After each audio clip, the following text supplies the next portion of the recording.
The Heat and Sixers were on the undercard, but they were the main event from Philadelphia. That was the game that had a little razzmatazz to it, the winner getting the number 7 seed. Now, we're going to assume the position that you did not watch. Maybe you did, but we are watching these games as a public service for you, the consumer. So you don't have to worry about watching these NBA games. So Joel Embiid did not play particularly well, but he's the headliner. So the fact that he had 23 points and 15 rebounds on an off night, he did have a big assist to Kelly Oubre Jr. on a go-ahead three-pointer that helped the Sixers to a 1-point win over the Heat in the Eastern Conference play-in game. Nicholas Batum, a former Clipper, doing what Clippers do this time of the year. He had a game-shifting three-pointer. He had 3 points at halftime, and he looked like Klay Thompson used to play in the playoffs in the second half. There are several big shots for Batum, who was part of the James Harden trade. But the better story is where?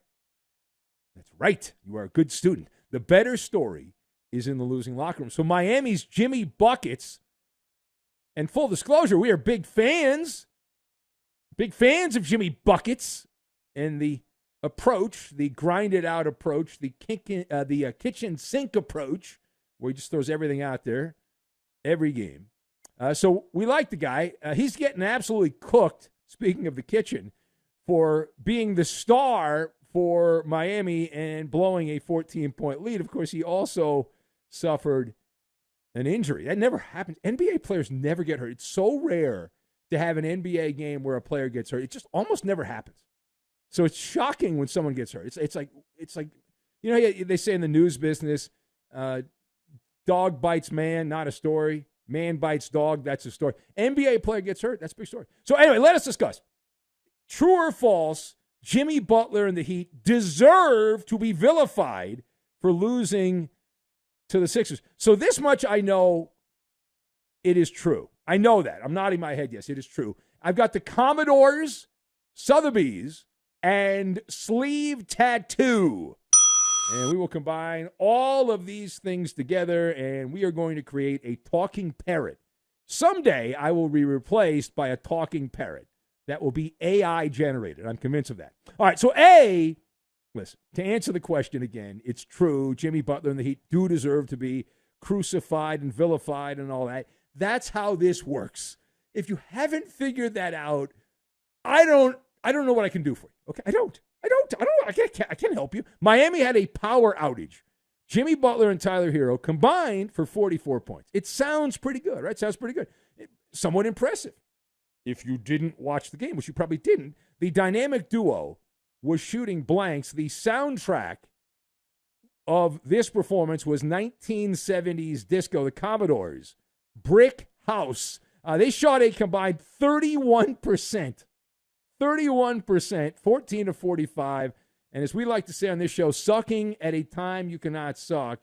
Butler was playing on emotion. I mean, what word you want to use here? Adrenaline, I guess is the word many will use. But he was a decoy down the stretch. He got hurt early in the game. He was a decoy down the stretch. We are told that he is likely out for the rest of the play-in, which is one more game here. He's out indefinitely with an MCL injury pending further medical tests. That puts the Heat behind the proverbial 8-ball when they go back to South Beach, with the Bulls coming in for a play-in game to be the 8th seed. More on that in a minute. Either way, to get back to the premise of this, it was a famous line by Bill Parcells, who won a lot in his day, and he said, no matter how much you win, no matter how many games, no matter how many championships, you're not winning now, so you stink. And that's the way that sports works. Now, B, I did say we would take the express train. We are taking the express train to Sweet Home Chicago, where the deep dish pizza is great and the basketball's not so much. Kobe White. Not Kobe Bryant. Kobe White. A virtuoso performance. Have a night. Doesn't even count. It doesn't count as a playoff game. It doesn't count as a regular season game.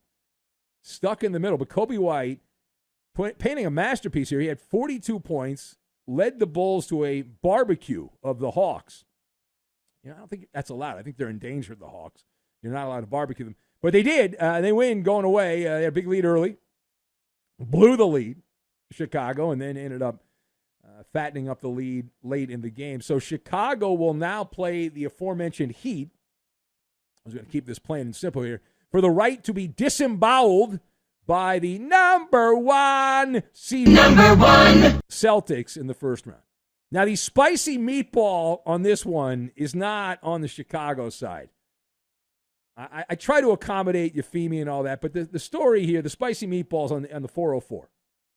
What a great area code that is. It's an error code on the internet, but it's the area code in Atlanta. So did Trae Young just play his final game for the Hawks? So the scales are certainly leaning significantly that way, right? They're not that way. They're leaning this way, over here. And I'll tell you why. Atlanta has gone stale. They were lucky dogs a couple years ago. Made a run to the Eastern Finals, a couple of wins away from the finals. But they have done the moonwalk, and they have regressed since 2021. And you look at professional sports, the industrial complex of professional sports, and if you're just stuck treading water, you're going to make a big move. It happens all the time. That's the normal paint-by-numbers approach to sports. And these things, many say, running their course here. As a distant relative of Nostradamus and friend of Nostradamus, he lives in Seattle, we believe the Hawks have already reached out to Sotheby's, the fine auction house, and Trae Young will be put up for auction with those contemporary paintings, the jewelry, the other collectibles at Sotheby's. And it just depends. Will the Lakers, the Heat, the Bulls, the Mavs, the Clippers, somebody like that, meet the buy now price tag? Stay tuned. Developing hot. ... All right, last word here. We now hop on the choo-choo train. We go out to the Bay Area. They are still conducting an autopsy on the Warriors here. The body is not cold yet. Warriors have been eliminated. We have heard in the last 24 hours that Chris Paul says he will not retire. Not retire. I know you're very concerned about that. He will continue to collect a lot of money for very little performance, but likely will not be back with Golden State. Andrew Wiggins, his name has been floated out, and he was not exactly tearing up the dance floor there for the Warriors. He will likely be entering the transfer portal. Meanwhile, the Komodo dragon in the room here, the Warriors' sea captain, it's like the Titanic, Klay Thompson, 0 for 10 Klay.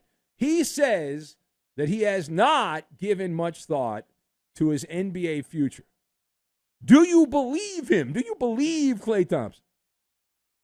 So the answer, I'm going to combine a couple of letters here, N plus O. No, I don't believe. Now, he played his final game like a guy with a lot of anxiety, like a guy that was going through all the great memories of his salad days with the Warriors. That's what he looked like.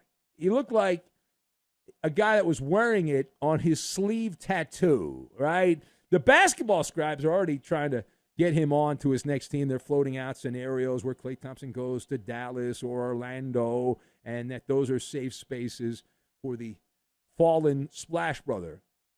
But I will guarantee you there is not going to be a bidding war. I think that's easy to say. Klay is an acquired taste at this point. It appears in many performances he is made out of clay, and not the good kind. Not the good kind. He's no longer a force multiplier. I would put him in the ham and egger category these days. He does have an impressive Wikipedia page if you're into that kind of thing. So that's a positive. That's a good thing.